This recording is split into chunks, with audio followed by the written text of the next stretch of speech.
নমস্কার, আমি মল্লিকা BLOGFOODZ.com-এ আপনাদের সবাইকে স্বাগত। বন্ধুরা, আজকে আবার চলে এলাম আরও একটা নতুন রেসিপি নিয়ে। আজকে আমি বানাচ্ছি পটেটো প্যানকেক। তাহলে চলুন দেরি না করে আজকে রেসিপিটা দেখে নিই। আর বন্ধুরা, যদি আমার ভিডিওটা আপনাদের ভালো লাগে তাহলে অবশ্যই লাইক করে কমেন্টে জানান। আর নিত্য নতুন ভিডিও পেতে অবশ্যই আমার চ্যানেলটিকে সাবস্ক্রাইব করুন। পাশের বেল আইকনটি প্রেস করে অন করুন, যাতে আমার যে কোনো ভিডিও আপলোড হওয়ার সঙ্গে সঙ্গে আপনার কাছে পৌঁছে যায়। তাহলে চলুন দেখি আজকে এই পটেটো প্যানকেক করার জন্য কি লাগছে সেগুলো আগে দেখিয়ে দিই। আজকে আমার লাগছে আলু, ময়দা, আমি ছোট ছোট আলু নিয়েছি বলে অনেকগুলো নিয়েছি। আর লাগছে আমার দুটো ডিম, পেঁয়াজ আমি ছোট ছোট করে কুচিয়ে নিয়েছি। আর লাগছে পুদিনা পাতা, আদা রসুন গ্রেট করে নিয়েছি। লাগছে আমার কারিয়া পাতা, জিরে গুঁড়ো, হলুদ গুঁড়ো, আর লাগছে ধনে ভেজে গুঁড়িয়ে নিয়েছি। আর লাগছে আমার chaat masala, baking powder, baking soda, লবণ, আমুল বাটার আর গোলমরিচের গুঁড়ো। প্রথমে আমি আলুগুলোকে একটা ছোট্ট হোলের গ্রেটারে গ্রেট করে নিচ্ছি। একদম ছোট্ট ছোট্ট হোলের যে গ্রেটার আছে তাতে আমি গ্রেট করে নিচ্ছি। আলুগুলো আমার গ্রেট করা হয়ে গেছে। এবার আমি আলুগুলোকে প্রথমে একবার ধুয়ে নেব। দেখুন, রস চেপে চেপে আলুগুলোকে আমি জলের মধ্যে ফেলছি। ফেলে প্রথমে আমি ধুয়ে নেব, আরেকবার আমি ধোবো। দেখুন, প্রথমবার ধোয়া হয়ে গেছে। আবার আমি একটা বড় বাটিতে জল নিয়েছি, ওপরে ছাঁকনি দিয়েছি। ছাঁকনির মধ্যে আমি ওই আলুগুলোকে ফেলছি, দিয়ে এখানে ভালো করে আলুগুলোকে ধুয়ে নেব। দেখুন, আলুগুলো আমার ধোয়া হয়ে গেছে। এইবার আমি আর একটা কাঁচের বোল নিয়েছি, নিয়ে তাতে আমি আলুগুলো চিপে চিপে জল চিপে চিপে ওতে রাখছি। দেখুন, আলুগুলো বেশ শুকনো শুকনো মতো হয়েছে, বেশ ঝরঝরে মতো হয়েছে।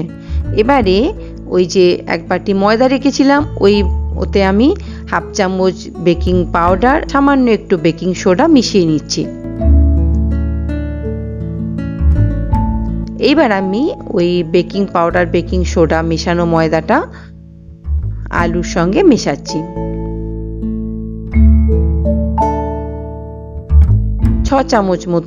6 টেবিল চামচ মতো ময়দা আমি দিলাম। আর দিচ্ছি 1 টেবিল চামচ মতো আমি আদা বাটা রেখেছিলাম, আর 1 চা চামচ মতো রসুন রেখেছিলাম, বাটা দিয়ে দিলাম। সামান্য একটু হলুদ দিলাম, হাফ চামচ মতো জিরে গুঁড়ো দিলাম, আর ধনে ভেজে গুঁড়িয়ে রেখেছিলাম সেটাও দিলাম, একটু হাফ চামচ একটু বেশি দিলাম। আর দিচ্ছি গোলমরিচের গুঁড়ো, এটাও হাফ চামচের বেশি দিলাম, তবে বাচ্চারা খেলে গোলমরিচটা একটু কম দেবেন। আর লবণ দিলাম স্বাদ মতো, হাফ চামচ মতো। আর পেঁয়াজ কুচি, এটা আমি 3 টেবিল চামচের মতো দিলাম। কারিয়া পাতা যেগুলো রেখেছিলাম সেগুলো হাত দিয়ে কুচিয়ে দিয়ে দিলাম। আর পুদিনা পাতা রেখেছিলাম অল্প একটু, সেটাও কুচিয়ে দিয়ে দিলাম। আর দুটো ডিম রেখেছিলাম, ডিমগুলো ফেটিয়ে দিয়ে দিচ্ছি। ইচ্ছা করলে আপনারা এখানে আরো বেশি ডিমও দিতে পারেন, 3টে ডিমও দিতে পারেন, আমি দুটোই দিলাম। দেখুন, এবার সব কিছু দিয়ে ভালো করে মিশিয়ে নিচ্ছি। দেখুন, একটা থকথকে একটা পেস্টের মতো হয়েছে। এইবার আমি গ্যাসে একটা প্যান বসিয়েছি, প্যানে আমি বাটার ব্রাশ করে দিচ্ছি। গ্যাসটা কিন্তু সিমে থাকবে।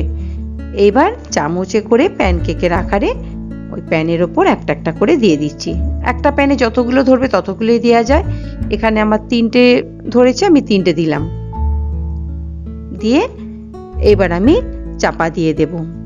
গ্যাসটা কিন্তু সিমেই থাকবে। প্রথমে মিনিট 5-এর জন্য আমি চাপা দিয়ে দেব, ভিতরে আস্তে আস্তে ওটা রেডি হবে।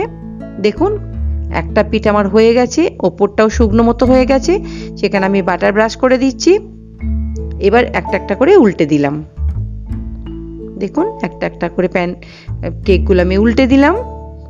এবার ওপরে আমি এখানেও বাটার ব্রাশ করে দিলাম, দিয়ে আবার 2 মিনিটের জন্য ঢাকা দিয়ে রাখবো, যাতে তলার দিকটাও রেডি হয়ে যায়। দেখুন, 2 মিনিট হয়ে গেছে। এবার আমি দেখে নিচ্ছি হয়ে গেছে কিনা। আমার রেডি হয়ে গেছে। এবার এগুলো আমি তুলে নেব। দেখুন, এগুলো আমার রেডি হয়ে গেছে। এবার এগুলো আমি তুলে নিচ্ছি। এইরকম করে আরও যতটা ব্যাটার আছে সে ব্যাটার থেকে আমি যে কটা হয় আমি কেক বানিয়ে নেব।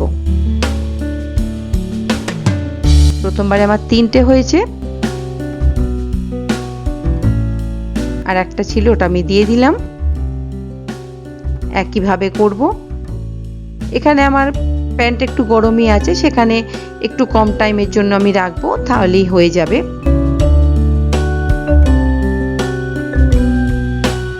বন্ধুরা, এই প্যানকেক কিন্তু করা খুব একটা কঠিন নয়, এটা করা খুবই সোজা, খেতেও খুব ভালো। চায়ের আড্ডাতে বলুন বা বাচ্চাদের টিফিনে এই প্যানকেক কিন্তু খুব ভালো একটা আইটেম, বাচ্চাদেরকে টিফিনে অনায়াসে দেওয়া যায়। দেখুন এখানে বাটার ব্রাশ করে দিচ্ছি, দিয়ে এটা উল্টে দিলাম, আবার 2 মিনিটের জন্য ঢাকা দিয়ে রাখবো, তাহলে আমার এটাও রেডি হয়ে যাবে। তাহলে বন্ধুরা, আপনারাও এরকম করে বানিয়ে ফেলুন, বাচ্চাদেরও দিন, দেখবেন বাচ্চারা খুব ভালো আনন্দ করে খাবে। তাহলে আজকের মতো হয়ে গেল রেডি আমার পটেটো প্যানকেক, ভীষণ টেস্টি বন্ধুরা। তাহলে বন্ধুরা, আজকের মতো চলি, আবার দেখা হচ্ছে নতুন কোনো রেসিপির সঙ্গে। আর চাট মশলা যেটা আছে সেটা যদি ওপরে ছড়িয়ে দেন, আমি ওই জন্যই নিয়েছি, তাহলে এটা কিন্তু আরও টেস্টফুল হয়ে যায়।